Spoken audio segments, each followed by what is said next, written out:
In Paris, there are doors that open into light.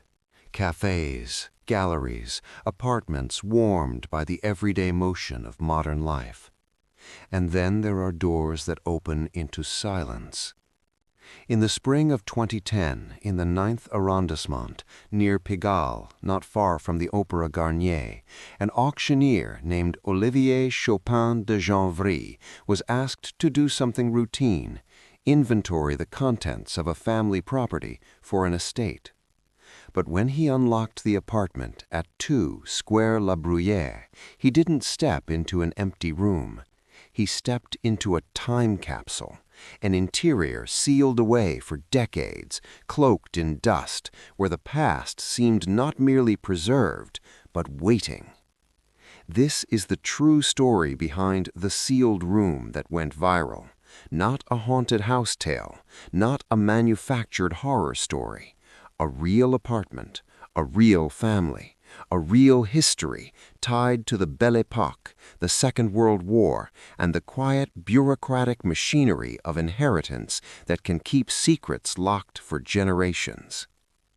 To understand why this apartment was sealed, you have to start long before 2010, back when Paris was glittering, when the city's nights were lit by gas lamps and ambition, and when fame could be born in a theater and purchased in a salon. The name that hovers over this story is Marthe de Florian, born Mathilde Héloïse Beaugiron, a woman associated with Paris's Belle Époque demi-monde, remembered as a socialite and courtesan with connections to powerful men and artists of her era. Decades after her death, the discovery of the apartment pulled her name out of obscurity, because inside that sealed space was an intimate portrait, one that had never been publicly documented in the usual art records. A painting by Giovanni Boldini, the Italian painter famous for capturing the movement and glamour of the era. But the apartment wasn't a museum, it wasn't curated, it wasn't preserved by historians. It was abandoned by circumstance, then protected by paperwork. And what makes this story unsettling, what makes it feel horrifying in a quiet, human way, is that the apartment was not sealed by bricks and mortar alone. It was sealed by fear, by war, by the kind of decision people make when history collapses in real time, leave now and maybe return later, and then never return. Sources differ on the exact last moment of occupancy. Some accounts describe the apartment as untouched since the early 1940s. Others connect the ceiling to the outbreak and occupation era more broadly, and specialists note that documents found inside extend into the mid-20th century. What is consistent is this: the apartment remained closed and largely undisturbed for decades, and its contents were preserved in a way that is exceptionally rare in modern Paris. The key figure behind that long closure wasn't Marthe herself. It was her family line, particularly a descendant who inherited the apartment and, incredibly, continued to pay its rent and expenses for years without living there. According to widely reported accounts and summaries, the apartment was eventually inherited by a granddaughter named Solange Beaugiron, who settled in the south of France and, through choice, trauma, or both, did not return to clear it out. Rent and expenses continued to be paid until her death in 2010, when the estate process forced the door open. That's the first strange, chilling fact of this case. For decades, someone paid for an apartment they did not use. Not a storage unit, not a warehouse, a full Parisian apartment kept intact. In a city where every square meter is contested, renovated, reinvented, and monetized. And so, when the estate representatives engaged professionals, an auctioneer and an art expert, the task appeared administrative: catalog, appraise, liquidate, distribute. Instead, it became an investigation.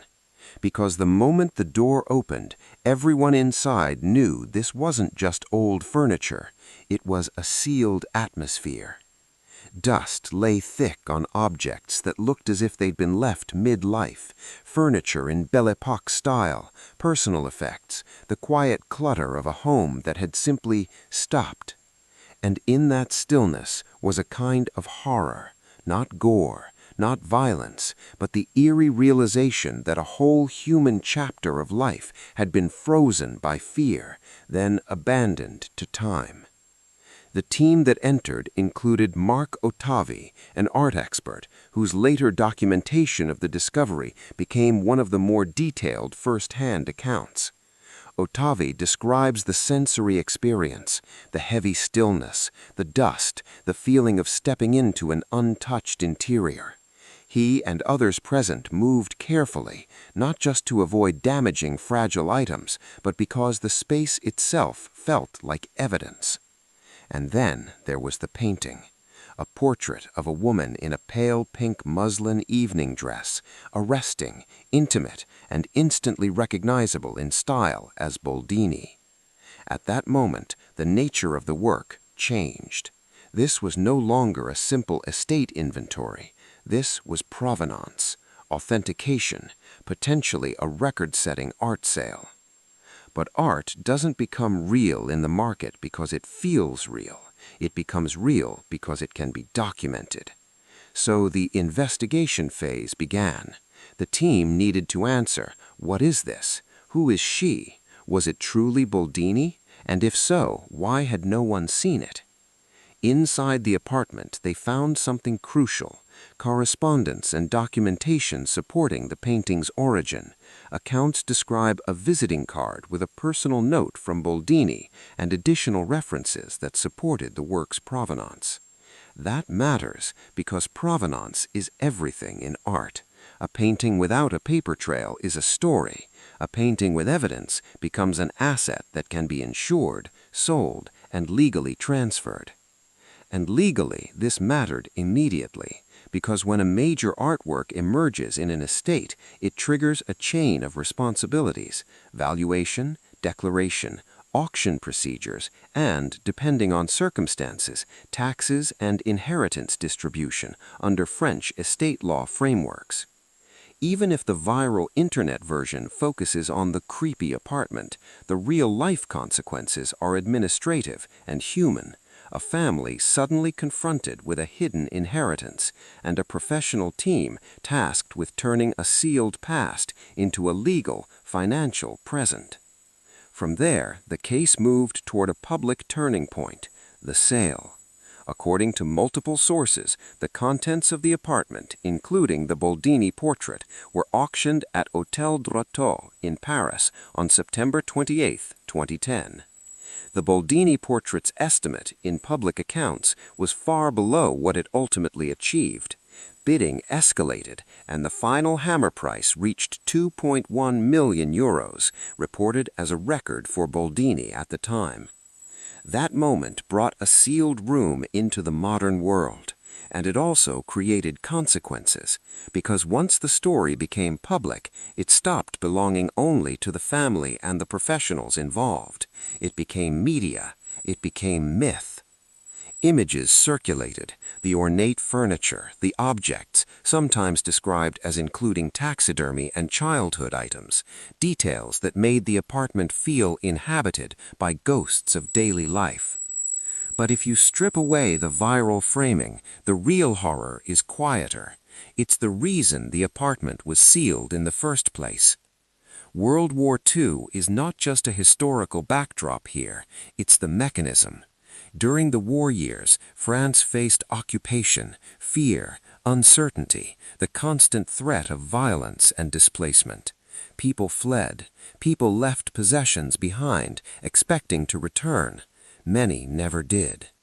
In this case, accounts tie the long abandonment to a family member leaving Paris during the wartime era, never returning to inhabit the apartment again. That decision, leave now, was rational, but what comes after is the unsettling part. Why keep paying? Why not sell? Why not empty it? No single public source can fully explain the internal family psychology behind that long maintenance. We can infer plausible motives: trauma, a desire to preserve family identity, guilt, fear, simple avoidance, but we can't state those as fact without direct testimony. What we can say, factually, is that the rent and expenses were paid for decades and the door remained closed until the estate process required entry. And that creates the central dramatic tension of the documentary. A family line carried a locked room through modern history, while Paris outside transformed through post-war reconstruction, economic booms, political upheaval, and the digital age. Inside, time did not move. When the apartment was finally opened, it forced an encounter between eras, a 19th century glamour narrative, a 20th century war trauma, and a 21st century legal and financial reckoning. That's why the investigation component matters, because professionals like auctioneers and art experts don't just appraise objects, they reconstruct lives. They piece together the story of what happened in the silence. They look for dates on papers, signatures on letters, references in catalogs, marks on frames, textile styles, and documentation that can locate objects in time and ownership. In Ottavi's documentation and related reporting, there are references to papers in the apartment dated beyond the early war years, reinforcing that the space wasn't a pure one-day freeze, but rather a sealed home that still held traces of later administrative life. This matters because it changes how we understand the sealing. It wasn't a perfect seal from a single day. It was, more chillingly, a prolonged abandonment, an apartment kept as a private archive, whether intentionally or by inertia. And then comes the legal question: who owns what? In estate cases, assets must be inventoried and valued. That includes art, furniture, jewelry, documents, everything. Once a major work like a Boldini portrait is identified, it becomes a high-value component of the inheritance. An auction becomes a solution. Liquidate assets, establish market value, distribute proceeds among heirs, and satisfy tax obligations. But auctioning a newly surfaced masterpiece also carries legal risks. If provenance is challenged, if authenticity is disputed, if ownership claims arise. That's why the authentication trail, letters, references, corroborating documents was crucial. And even if no major legal battle became publicly famous in this specific case, the broader legal consequence is clear. Once the door opened, the past became property, and property becomes paperwork. Yet the human consequences are harder to measure. Imagine inheriting a sealed apartment and discovering not just valuable art, but an entire atmosphere of a life you never lived. A portrait of a woman whose beauty once moved through salons and theaters, objects arranged as if she might return, private letters that never reached an audience, evidence of intimacy, vanity, fear, wealth, and time. That kind of discovery doesn't simply enrich people, it confronts them. It asks, what did your family carry, and what did they bury? And the story's cultural aftershock speaks to that. The apartment inspired books and modern fascination precisely because it feels like a secret that escaped history's attempt to erase it. In the viral framing, the find is horrifying. But in the real world, the horror is historical. It's the war that chased people out. It's the fear that kept them away. It's the way wealth can preserve objects while time dissolves memory. And it's the realization that a life full of choices, mistakes, relationships, power can be reduced to a room of things waiting for strangers to label them, price them, and carry them into the market. In the end, what was found inside wasn't a monster. It was the evidence of human life interrupted. And the apartment didn't remain sealed for 70 years because of magic. It remained sealed because a family, like so many families shaped by war, left something behind and never found a way back to it. When the gavel fell at Drouot in September 2010, the Boldini portrait entered the modern economy, its value measured in euros, its story in headlines. But the real value, what makes this case endure, is that it offers a rare, unsettling glimpse into a private Paris that history almost swallowed.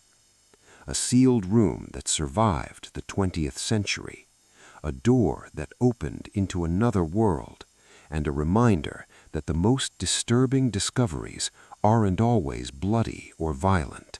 Sometimes they're quiet, sometimes they're elegant, sometimes they're frozen. And when you step inside, you realize the most horrifying thing of all is how easily a human life can be sealed away, left to dust, while the world outside keeps moving.